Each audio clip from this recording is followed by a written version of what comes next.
Sure, first man msikanjeni aka Mashana. Come with me siye empangeni to fix isondo. So apparently ubaba unenkinga yesondo ne. Like on his car. No, these days he's using a spare wheel, no. So the insurance said give him an instruction that he could get a tire efunakalayo empangeni. So guys, right now it's around like +2 or something and lapha kuvala ngo 5 yabo.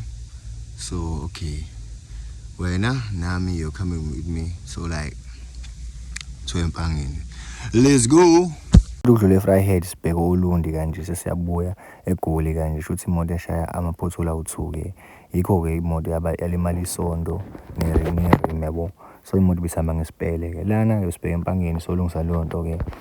Mangazi uyibona lo vlog ngibheke empangeni ibheke eGoli, please go watch it. Ise ekwilink izoshiya link on the description. Lana besingena ke empangeni nawo 5 years ngaka right wakhe lo sipalo busy. Angazi mangama robots ke la silulathela eRichards Bay noSkhawini njani siyangena la empangeni guys. Please don't forget to like, comment, subscribe and share. I don't like voiceovers because bedlala umculo la ngibalela ama copyrights esifikile empangeni. So bafethu we are here at Tigers.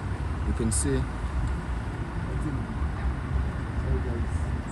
Tigers is willing to change the spare wheel that I show you at the beginning of the video, and thereafter I'm sure I'll be catching up something to eat. Here it's KFC. If you haven't been in Mpangeni, this is the Mpangeni, bro. Like this is the Mpangeni, and that one is the mall. Episode 2 in Sanlam Center. So you know Mpangeni from today because I'm so guys, let's do it. So we left Mpangeni at the Tigers. I shall Tigers milk, but like it's a Tigers. I'm gonna show you how it does look.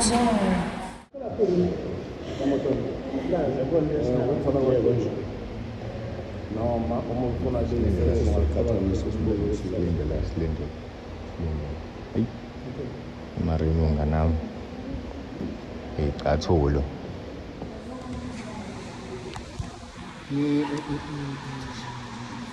Ubani lo nokhuluma ngayo uGood Year noma ibrand yakho? 1924.